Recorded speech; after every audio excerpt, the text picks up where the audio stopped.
Jail में Lawrence Bishnoi, लेकिन राजस्थान पंजाब से कनाडा तक कैसे चला रहा है गैंग, जानिए पूरी कहानी। लॉरेंस जेल में बैठकर साजिश रचता है। बाहर उसके गुर्गे उसे साजिश को अंजाम तक पहुंचाते हैं। वो वारदात की प्लानिंग करता है और देश के किसी भी कोने में उसके शूटर गोलियां बरसाते हैं। इस काम में उसके कई साथी गैंगस्टर शामिल हैं, जो विदेशों में बैठकर लॉरेंस का हुक्म बजाते हैं। कुख्यात अपराधी लॉरेंस बिश्नोई देश का सबसे बड़ा गैंगस्टर बनने की राह पर है। वो भले ही जेल में बंद हो, लेकिन जेल की सलाखें उसके शातिर इरादों को कैद कर पाने में नाकाम हो जाती हैं। वो जेल में बैठकर साजिश रचता है। बाहर उसके गुर्गे उसे साजिश को अंजाम तक पहुंचाते हैं। वो वारदात की प्लानिंग करता है और देश के किसी भी कोने में उसके शूटर गोलियां बरसाते हैं। इस काम में उसके कई साथी गैंगस्टर शामिल हैं, जो विदेशों में बैठकर लॉरेंस का हुक्म बजाते हैं। उसके इशारे पर किसी भी संगीन से संगीन वारदात को अंजाम दे सकते हैं। हाल ही में फेमस पंजाबी सिंगर और रैपर EP ढिल्लों के कनाडा में मौजूद घर के बाहर ताबड़तोड़ फायरिंग की गई। आइए जान लेते हैं इस कुख्यात गैंग की क्राइम कुंडली। ऐसे चलता है गैंगस्टर लॉरेंस बिश्नोई का साम्राज्य। गैंगस्टर लॉरेंस बिश्नोई इस वक्त साबरमती सेंट्रल जेल के उच्च सुरक्षा वाले वार्ड में बंद है। लेकिन उसने अपना जाल बट्टा कुछ ऐसे फैलाया कि अब वो जेल के अंदर रहे या फिर बाहर, उसे ज्यादा फर्क नहीं पड़ता। कहने का मतलब ये कि वो जेल में बैठे बैठे ही बड़ी आसानी से जो चाहता है वो करता है। जेल में बैठे बैठे ही वो अपने दुश्मनों के नाम की सुपारी निकालता है और जेल में बैठे बैठे ही करोड़ों की वसूली करता है। NIA की पूछताछ में उसने अपने काम करने की पूरी मॉडस ऑपरेंडी और उसका एक एक सच खोलकर रख दिया था। फोन कॉल पर करोड़ों की उगाही। दिल्ली की तिहाड़ जेल के अलावा राजस्थान के भरतपुर, पंजाब के फरीदकोट जेल में रहते हुए भी उसने उत्तर भारत के कारोबारियों से करोड़ों रुपए की अवैध वसूली की। कभी उसने राजस्थान के कारोबारियों से, कभी उसने चंडीगढ़ के कम से कम 10 क्लब मालिकों से, कभी अंबाला के सभी मॉल मालिकों से, कभी शराब कारोबारियों से और कभी दिल्ली और पंजाब के सटोरियों से करोड़ों की उगाही की। जेल में लॉरेंस के गुर्गे ऐसे कारोबारियों और धंधेबाजों के नंबर लेकर आते थे और लॉरेंस के नाम पर जाने वाले एक एक फोन कॉल पर करोड़ों रुपए उसके बताए ठिकाने पर पहुंच जाते थे। क्रशर मालिकों से वसूली।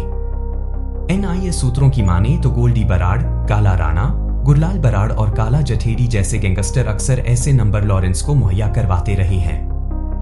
इनमें गुरलाल बराड़ का तो खैर कत्ल हो चुका है, लेकिन बाकी गैंगस्टरों की ओर से ये सिलसिला अब भी जारी है। लॉरेंस ने अपने सिंडिकेट की बारीकियों का खुलासा करते हुए बताया है कि उसका जाल राजस्थान तक फैला हुआ है। वहां के कई क्रशर मालिकों और स्टोन कारोबारियों से भी उसके गैंग ने करोड़ों रुपए वसूल किए हैं। लॉरेंस की ओर से गैंगस्टर आनंदपाल के भाई विक्की सिंह और मंजीत सिंह उसके लिए राजस्थान में वसूली करते हैं। हथियारों की तस्करी। लेकिन ये तो रही गैंग की कमाई की बात। लॉरेंस के गैंग से जुड़े गुर्गे और खुद लॉरेंस सालों से अपने गैंग के लिए हथियारों की तस्करी करता रहा है।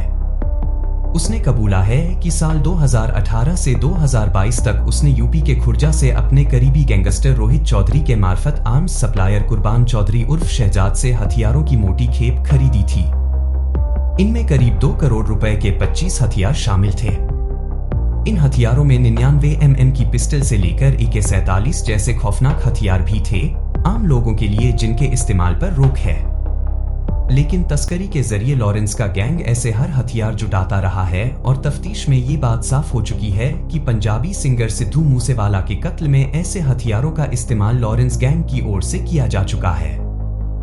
लॉरेंस को फॉलो करते हैं अतीक के कातिल। हैरानी की बात यह है कि लॉरेंस ने गोगी गैंग को जो 2 जिगाना पिस्टल दी थी, उसी से यूपी के माफिया अतीक अहमद और उसके भाई अशरफ की हत्या को अंजाम दिए जाने की बात सामने आई थी। अतीक और अशरफ के कातिल सनी सिंह, अरुण मौर्य और लवलेश तिवारी ने यह कबूल किया था कि उन्होंने जिन जिगाना पिस्टल से अतीक और अशरफ को गोली मारी थी, वो पिस्टल उन्हें दिल्ली के गोगी गैंग से मिली थी। इतना ही नहीं, पूछताछ में तीनों ने खुद को लॉरेंस बिश्नोई का फैन होने की बात भी बताई थी।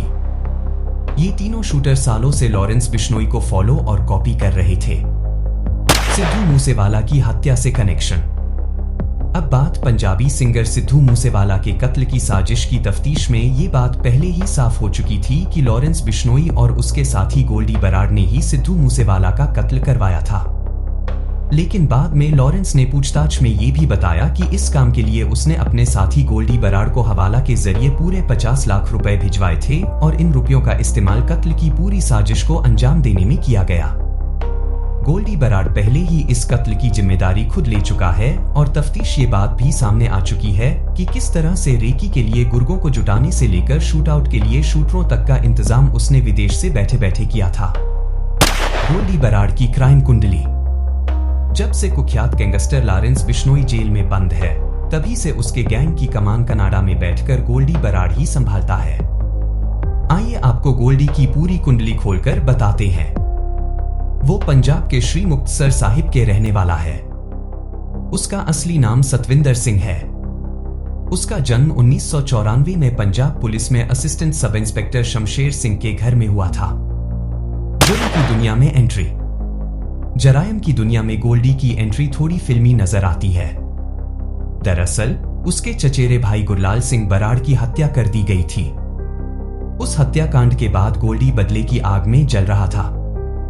जैसे ही इस हत्याकांड में यूथ कांग्रेस के नेता गुरलाल पहलवान का नाम सामने आया तो गोल्डी बराड़ ने उसकी हत्या कर दी थी। यही वो वारदात थी जिसने गोल्डी को मुजरिम बना दिया था। लॉरेंस बिश्नोई का करीबी है गोल्डी बराड़। गोल्डी दिल्ली के गैंगस्टर लॉरेंस बिश्नोई का करीबी माना जाता है। वो कनाडा में बैठकर ही लॉरेंस का गैंग चलाता है। पंजाब के फरीदकोट जिले की एक अदालत ने गुरलाल सिंह की हत्या के मामले में गोल्डी बराड़ के खिलाफ गैर जमानती गिरफ्तारी वारंट जारी किया था। केवल यही नहीं, पुलिस और भारतीय एजेंसियों को 16 से ज्यादा मामलों में गोल्डी बराड़ की तलाश है। इंटरपोल ने भी गोल्डी के खिलाफ रेड कॉर्नर नोटिस जारी किया था। गोल्डी ने रची थी मूसेवाला की हत्या की साजिश। वो गोल्डी बराड़ ही था जिसने कनाडा में बैठकर सिद्धू मूसेवाला की हत्या की साजिश रची थी। इस मामले में दिल्ली की तिहाड़ जेल में बंद गैंगस्टर लॉरेंस बिश्नोई से भी पूछताछ की गई थी। गोल्डी बराड़ और लॉरेंस बिश्नोई दोनों कॉलेज के समय से ही साथ में हैं। गोल्डी पर हत्या की कोशिश, आपराधिक साजिश रचने और हथियारों की तस्करी करने का आरोप है। गोल्डी बराड़ ने बदला ठिकाना। सिद्धू मूसेवाला हत्याकांड के बाद गोल्डी बराड़ के ठिकाना बदलने की भी खबर सामने आई थी। सूत्रों के मुताबिक गोल्डी बराड़ पर कनाडा में जानलेवा हमला हो सकता है, इसलिए वह नई जगह भी छोड़कर चला गया। तमाम सुरक्षा एजेंसियों के रडार पर आने और विरोधी गैंग्स के खतरे को भांपते हुए गैंगस्टर गोल्डी ने यह रास्ता निकाला था। सुरक्षा एजेंसियों के मुताबिक गोल्डी बराड़ का नया ठिकाना इस वक्त कैलिफोर्निया की फ्रेंसो सिटी, अमेरिका है। वो एक सेफ हाउस में रह रहा है और अपने इंटरनेशनल सोर्स का इस्तेमाल कर रहा है। हिरासत में लेने की अफवाह। सिद्धू मूसेवाला हत्याकांड के बाद गोल्डी के अमेरिका के कैलिफोर्निया से हिरासत में लिए जाने की खबर सामने आई थी। मीडिया रिपोर्ट्स में दावा किया गया था कि अमेरिकी जांच एजेंसी FBI ने भारतीय एजेंसियों से बात की है। हालांकि बाद में ये महज एक अफवाह निकली।